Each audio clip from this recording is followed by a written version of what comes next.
Hai guys, selamat pagi. Jumpa lagi bersama saya Agung Raka Purnama. Hari ini saya baru bangun. Saya baru bangun. Hari ini saya sedikit punya mood ya. Jadinya saya ingin memberikan informasi buat teman-teman perkembangan dari bonsai kelapa, di mana postingan terakhirnya yaitu adalah 1 bulan yang lalu. Oke, saya cek dulu ya. Oke, di sini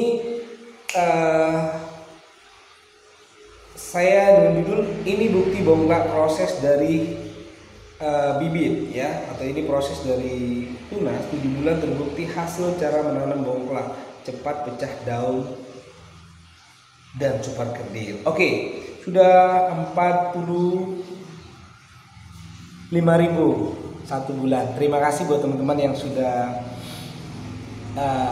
mensupport channel ini. Terima kasih banyak buat kalian semua. Kalian luar biasa sekali ya. Oke, jadinya hari ini saya ingin memberikan informasi perkembangan dari kelapa atau bongklak yang saya buat. Buat yang belum like dan subscribe, tolong like dan subscribe. Kemudian juga share video ini sebanyak-banyaknya untuk membantu channel saya sehingga saya lebih bersemangat untuk membuat tutorial ataupun membagi pengalaman. Oke teman-teman, jadi di sini tidak ada yang guru, kita sama-sama belajar. Check this out. Oke teman-teman, hari ini sudah 1 bulan setelah postingan terakhir saya buat. Nah, kemarin terakhir itu daunnya ada yang kecil dulu, yang ini ada 1, kemudian 2 ya, kemudian 3 daun, kemudian di sini ada tunas ya. Kalau bisa dilihat di video yang kemarin ada tunasnya, dia masih lurus dan belum mengembang. 1 bulan yang lalu teman-teman ya. Jadi 1 bulan yang lalu ini belum mengembang. Kemudian sekarang 1 bulan kemudian dia sudah mulai mengembang, kemudian sudah menghasilkan 1 daun yang siap kembang, dan kemudian ada tunas baru di dalam ini ya. Dalam 1 bulan jadinya saya menghasilkan 1 kembang dan 1 tunas. Itu percepatan pertumbuhan. Apa rahasianya ya? Karena rahasianya adalah saya selalu menyayat putus bagian atau daun-daun yang sudah saya rasa bahwa daunnya itu sudah mulai dewasa dan sudah mulai akan menua, sehingga tunas baru akan lebih cepat pertumbuhannya karena nutrisi yang didapat itu lebih maksimal ya, karena tidak ada daun semakin sedikit, jadinya semakin banyak nutrisi yang akan menyupport ke daun-daun, yaitu melalui batang ya, jadinya lebih cepat pertumbuhannya. Oke, nah, contohnya seperti ini. Ini harusnya saya harus potong ya. Nanti proses ke depan lagi berapa 1 bulan lagi saya akan memotong sehingga dia akan menghasilkan lebih bagus. Karena menurut saya ini kan kita sudah tidak diinginkan, atau buat saya ini sudah tidak ada manfaatnya. Karena tujuannya adalah kita mencari kesempurnaan ke semua daun ini agar benar-benar pecah hasil lebih sempurna. Kalau setelah sudah sempurna, kita hanya khusus merawat. Oke, teman-teman, ini akarnya. Buat teman-teman yang ingin membuat akarnya lebih besar dan lebih kokoh dan lebih sehat, mungkin bisa juga menggunakan kain basah di sini, ataupun kita bisa mengcover, yaitu menggunakan terpal ataupun plastik, kemudian menambahkan serabut kelapa di dalam yang sudah dikupas-kupas ya. Oke.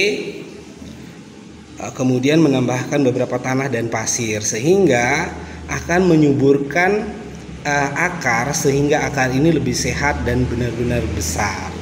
Oke, proses kedepannya nanti kita akan mengangkat lebih tinggi, kemudian kita bisa mengamplas batok kelapa ini, kemudian kita menggunakan vernis ya. Jadi vernis di sini sehingga kelapa itu bongklak kita akan terlihat lebih cantik. Oke, ya seperti ini. Ini pertumbuhannya setelah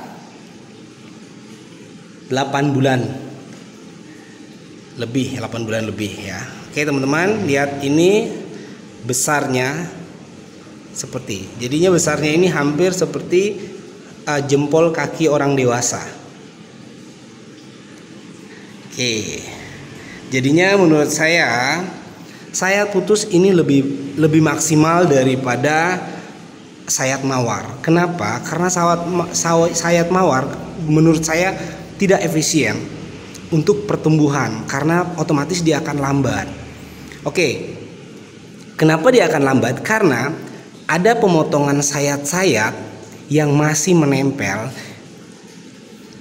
Istilahnya kalau orang ini pertumbuhan orang lagi sakit, jadinya semua serat-serat yang bekas potongan yang masih menempel otomatis dia akan juga memerlukan nutrisi lebih banyak ya untuk mensupport serat-serat yang terpotong sehingga nutrisi itu akan terpecah. Bagaimana caranya? Yaitu lebih bagus kita menyayat seperti ini, dihabiskan, otomatis tidak ada sisa-sisa sayatan yang mengambil nutrisi atau menyedot atau menyerap nutrisi yang terdapat pada isi kelapa ini. Dan kemudian nutrisi yang didapat dari media melalui akar kemudian ke batang, dia akan menyupport ke batang dan daun. Oke teman-teman, menurut saya lebih bagus kita menyayat ini agar menghasilkan daun cepat pecah. Kok bisa? Ada yang bertanya, kok bisa potong daunnya, kok bisa? Ya ini sebenarnya pelajaran kalau nggak salah sih waktu di zaman SD ini pelajaran sudah ada, yaitu tentang fotosintesis ya, bagaimana nutrisi dari suatu tanaman itu dari akar kemudian dia akan menyupport melalui batang dan ke daun. Nah bayangkan kalau masih ada batang yang banyak di sini, otomatis nutrisi itu juga akan terserap oleh batang-batang yang menurut saya sudah tidak ada fungsinya, sehingga kita memotong ya batang ataupun daun yang merasa sudah tidak kita inginkan atau tidak ada manfaatnya, karena tujuannya adalah kita ingin menghasilkan daun yang banyak.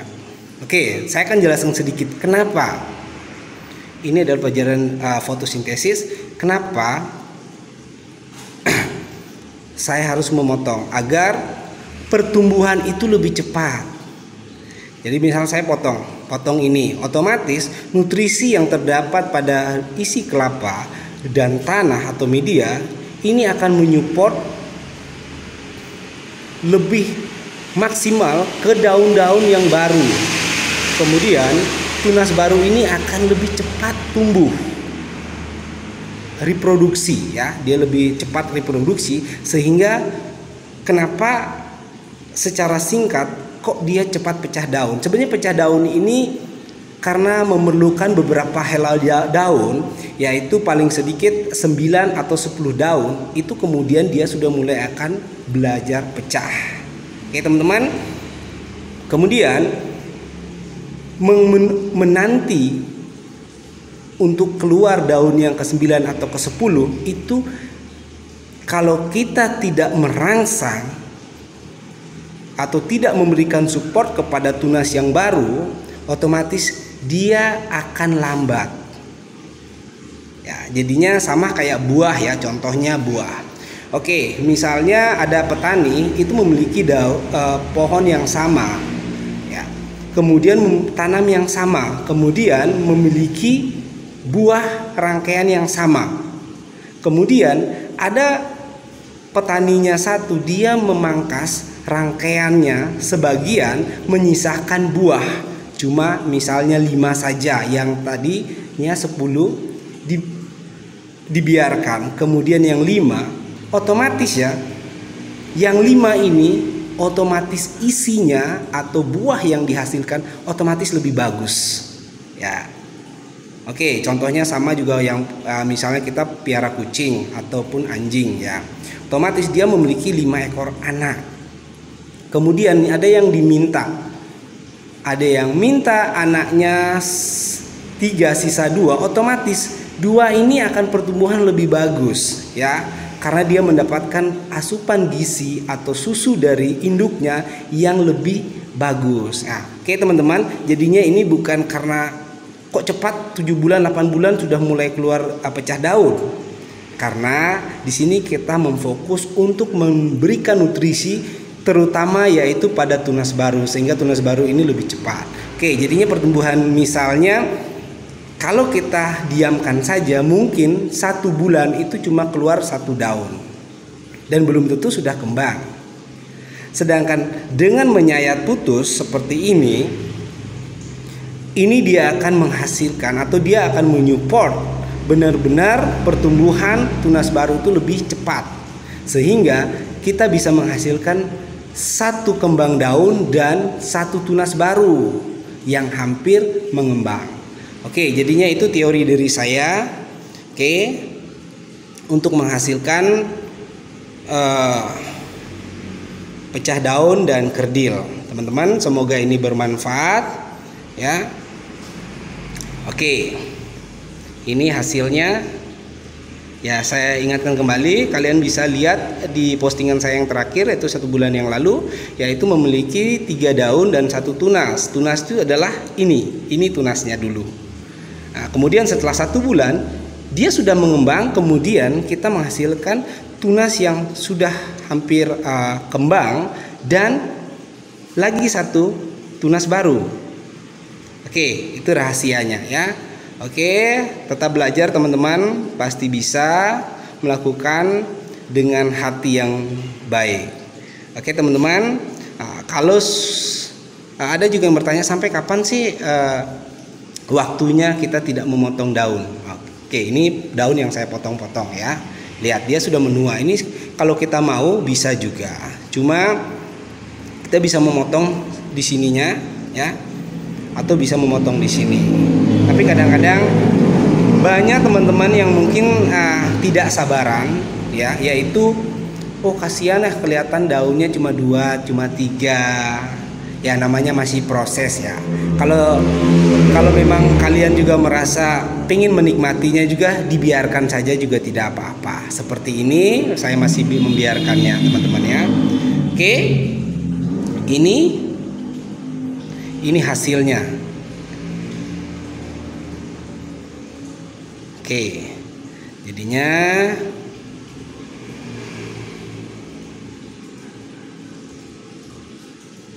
seperti ini.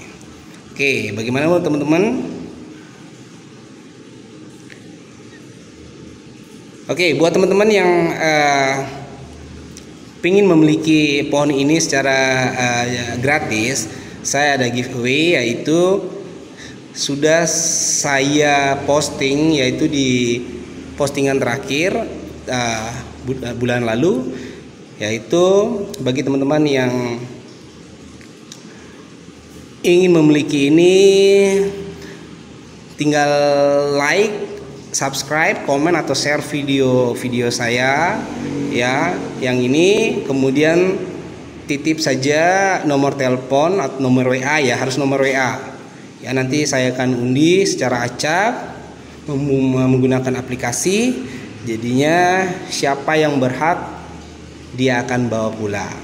Yaitu kapan saya akan mengundinya, yaitu setelah subscribe saya itu 10.000. Atas apresiasi saya buat teman-teman semua yang sudah membantu saya dan channel saya ini, dan kita tetap berbagi. Oke, bagi teman-teman yang mungkin terlalu jauh dan mungkin biaya pengirimannya sangat mahal, mungkin saya akan memberikan cash money atau transfer uang, yaitu 100.000 ya, atas apresiasi dan juga untuk ya beli pulsa lah, kuota. Oke teman-teman. Proses berikutnya saya sudah janji sih setelah kita ketemu di 10 bulan ya. Tapi 10 bulan ini kayaknya sekarang Juni, Juli, Agustus ya. Ya, kira-kira Agustus ini saya sudah memberikan kepada orang yang beruntung untuk mendapatkan bonsai kelapa ini. Oke teman-teman, sampai di sini dulu. Selanjutnya bulan ke-9, kalau subscribe saya belum 10.000, sekarang sudah 9.600 ya, 400 subscribe sudah ya teman-teman ya. Terima kasih, wow, apresiat luar biasa.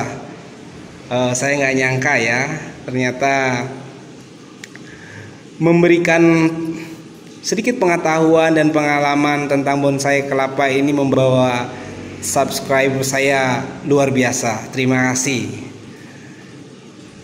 ya, jadinya mungkin teman-teman ingin tahu sejak kapan saya memulai membuat bongklak ini. Tahun 2004 ya, 2004. Kemudian saya sempat vakum ya, karena saya merasa teman saya yang saya ajak itu sudah almarhum, dia juga sebagai guru saya. Jadinya belum ada media sosial yang mendukung, dan khususnya YouTube ya, jadinya saya merasa tidak ada teman, sehingga saya vakum. Kemudian 2 tahun lalu ya, saya mulai ramai, ada grup-grup asosiasi tentang bonsai kelapa, dan membuat saya ingin membuat. Apakah saya masih bisa? Dan proses beberapa bulan akhirnya saya menunjukkan, dan untung juga ada beberapa pohon bongklak saya yang masih ada, yang tidak terawat. Akhirnya saya rawat kembali dan ada niat untuk membuat, untuk berbagi pengalaman buat teman-teman semua. Oke, sampai di sini dulu, semoga bermanfaat. Di sini tidak ada yang guru ya, saya pun bukan seorang guru ataupun seorang suhu. Nah, di sini sama-sama belajar, karena jujur saja saya juga belajar banyak tentang kreator-kreator bongklak yang baru. Mereka juga luar biasa dengan membuat keunikan mereka, sehingga membuat saya terpancing untuk mencontohkan dengan mereka. Jadi di sini sama-sama belajar. Contohnya, kalau dulu saya hanya memfokuskan yaitu batang dan kerdil daun. Jadi tanahnya segini. Tapi sekarang banyak motivasi atau kreativitas baru, yaitu dengan menggunakan batok kelapa, kemudian ada nungging dan lain-lain. Nah, di sini yang membuat saya semakin semangat dan ingin membuat bongklak lagi. Oke, jadinya di sini sama-sama belajar. Oke, terima kasih atas antusias kalian semua, apresiat kalian semua. Jangan lupa like dan subscribe. Oke. Nah, bulan depan, yaitu di bulan Juli, saya akan membuat bonsai kelapa ini, yaitu saya akan tinggikan lagi sedikit, kemudian saya akan mengamplas, kemudian saya akan vernis ya, jadinya biar lebih cantik. Oke teman-teman, buat ada pertanyaan silahkan komen di kolom komentar, kemudian juga ada saran silahkan ditulis juga di kolom komentar. Oke teman-teman, sampai di sini juga review bonsai kelapa saya. Sampai ketemu di bulan Agustus. Happy weekend.